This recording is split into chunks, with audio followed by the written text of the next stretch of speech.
Assalamualaikum warahmatullahi wabarakatuh. Anak-anakku kelas 12 hari Senin ini jamnya beda-beda ya. Ada yang jamnya sampai nanti siang. Itu kelas PS1, PS2, PS3. Intinya kalau sosiologi di pertemuan tatap muka terbatas PTMT ini ya, jamnya kan beda-beda tuh. Kelompok 1, kelompok 2, kelompok 1, 2, kelas 1, IPS 1, 2, 3 itu tetap pokoknya satu minggu. Di dalam satu minggu itu ada yang IPS 1 itu besok ya, hari Selasa pagi ya, 2 jam itu. Tapi kita jadikan intinya itu adalah satu minggu itu adalah satu materi ya. 3 jam pelajaran itu satu materi yang Ustazah share PowerPoint atau materi videonya itu satu minggu sekali. Jadi nggak usah bingung ya nanti materinya gimana, gini-gini, itu tetap satu minggu pokoknya satu materi itu ya, entah hari Senin atau hari Selasa, jamnya berbeda ya. Yang jelas adalah materi minggu ini ya, minggu ini di minggu keempat ini pertemuan ke-12 adalah mengenai sikap kritis dan upaya dalam mengatasi ketimpangan sosial. Kemarin kita sudah membahas mengenai perbedaan ya, ketimpangan juga, terus harmoni sosial itu. Nah, ini upaya mengatasi ketimpangan sosial. Nanti di bulan depan kita sudah mulai memasuki bab selanjutnya, yaitu mengenai pemberdayaan komunitas ya. Pemberdayaan komunitas berbasis kearifan lokal, di mana nantinya seharusnya itu ada laporan penelitian mengenai pemberdayaan komunitas. Jadi seharusnya nih kalian sudah praktek pemberdayaan komunitas ya, kalau sesuai dengan materi kurikulum. Selanjutnya kita next. Ini Ibu sudah jelaskan supaya lebih paham lagi ya.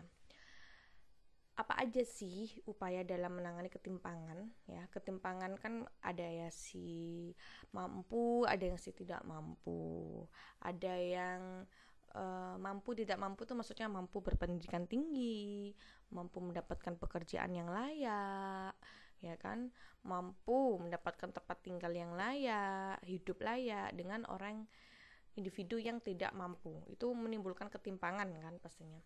Ketimpanganku ketidakmerataan.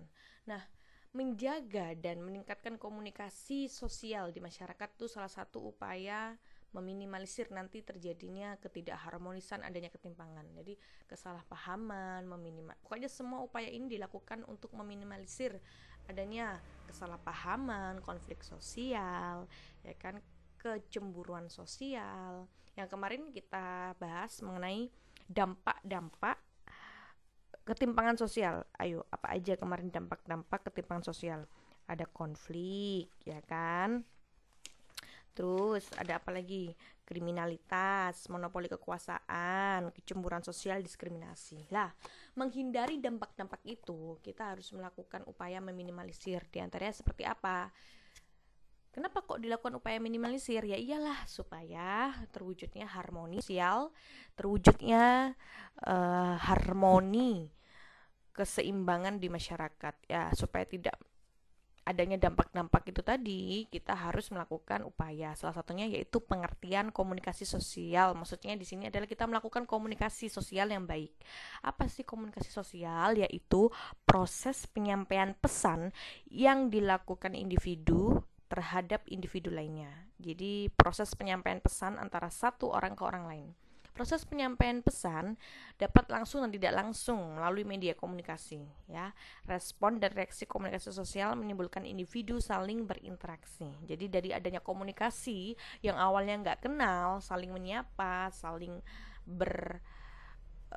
mengikuti pengajian, saling mengikuti musyawarah di daerah ya, tempat tinggalnya, akan menimbulkan interaksi. Nah, itu tadi interaksi, tentunya interaksi yang baik ya. Contohnya adalah rapat rutin RT dapat meningkatkan komunikasi sosial antar warga ya. Jadi di sini kita bersatu ya, saling mengenal, saling bersefaham. Itu menjaga komunikasi sosial. ya, meskipun ada tetangganya yang kurang mampu, kita tetap rangkul ya.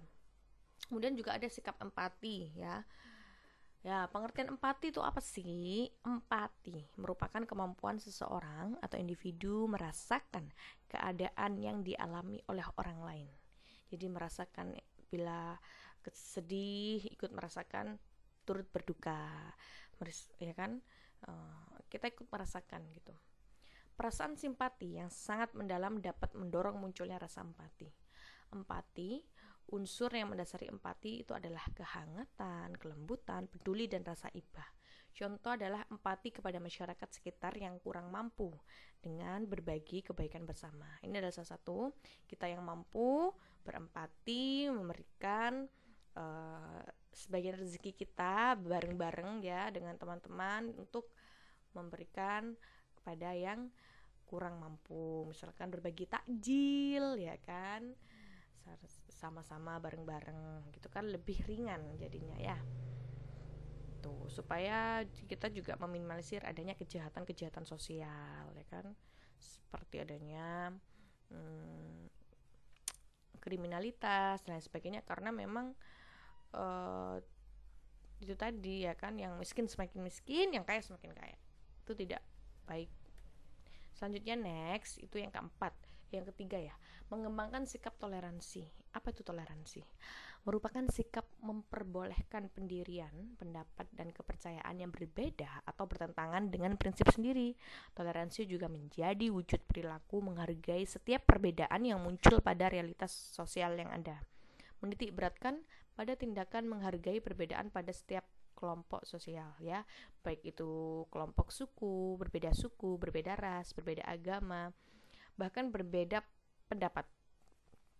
Contoh, menghargai perbedaan keyakinan saudara atau teman. Ya, contohnya ini ya, foto ini adalah toleransi dalam beragama. Maksudnya itu menghargai adanya keyakinan perbedaan keyakinan beragama. Ya, itu memang sudah diakui oleh negara kita ya.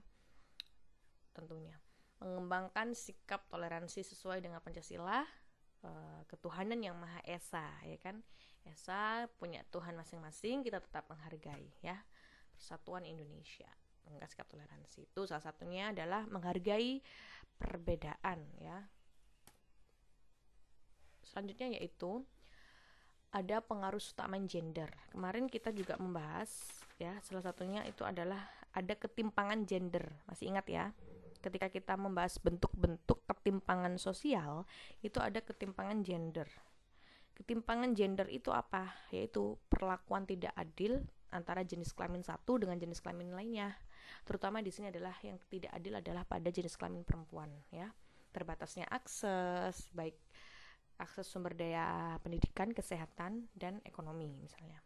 Jadi kita harus melakukan pengaruh utamaan gender. Proses untuk proses untuk mengakses sumber daya, maksudnya ini memperoleh manfaat pembangunan. Dan apa sih pengarus utamaan gender itu? Pengarus utamaan gender itu adalah proses untuk memanfaatkan sumber daya.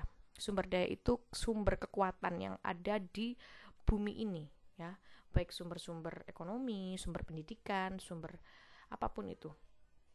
Jadi proses untuk memaksimalkan dan memanfaatkan itu, baik jenis kelamin perempuan, jenis kelamin laki-laki, anak-anak, disabilitas, lansia, ibu hamil, dan lain sebagainya ya, sumber daya itu.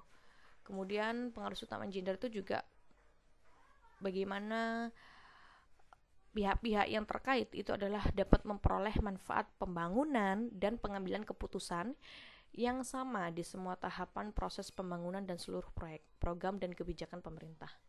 Karena PUG itu adalah salah satu program pemerintah dalam mengentaskan ketimpangan-ketimpangan yang ada di dalam gender.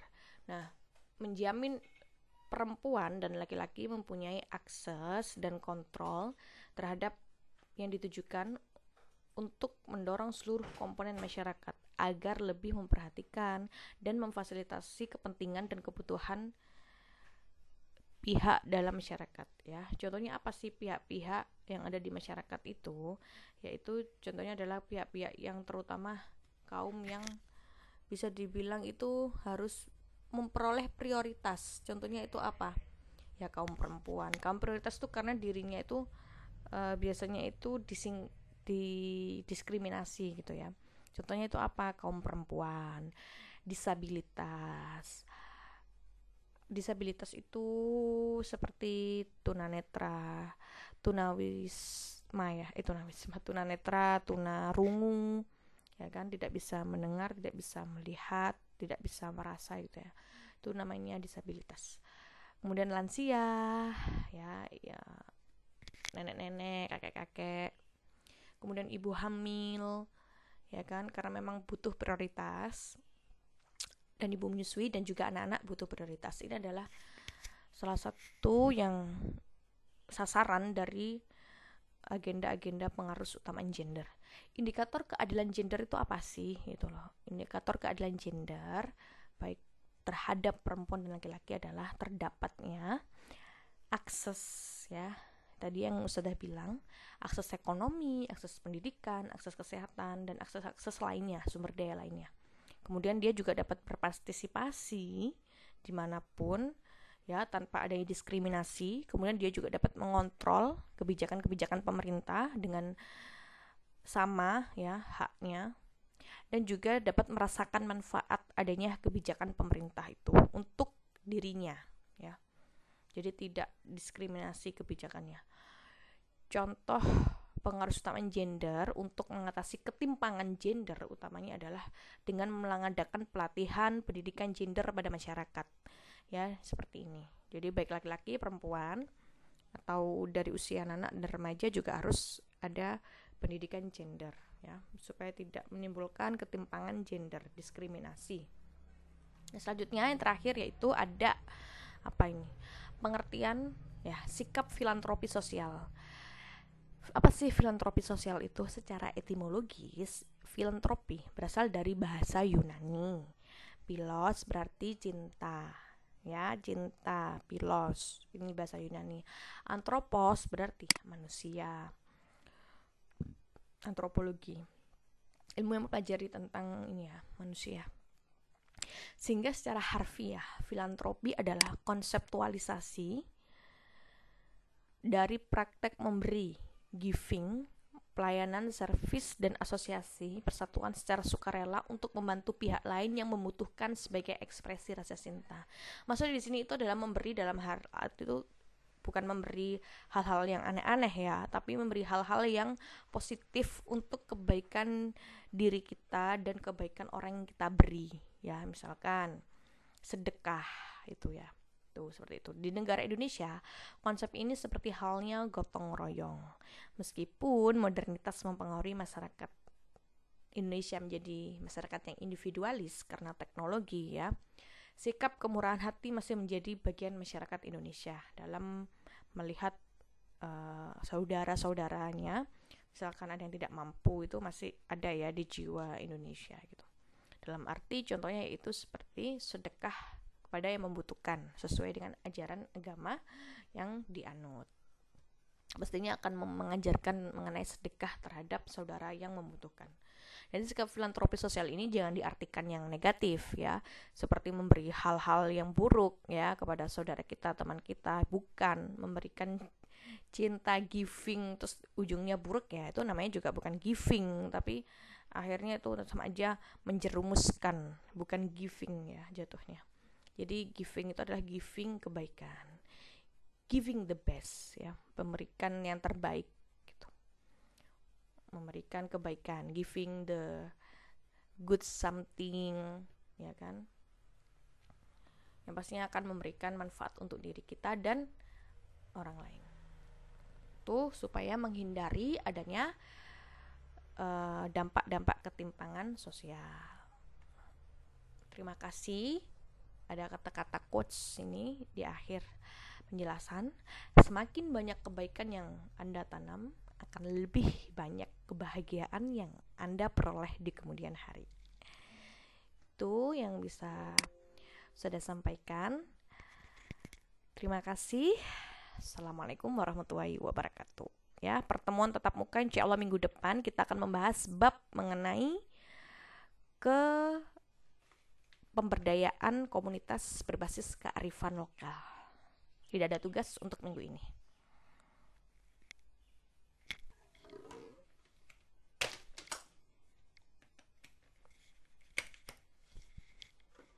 Surat, aku sumpah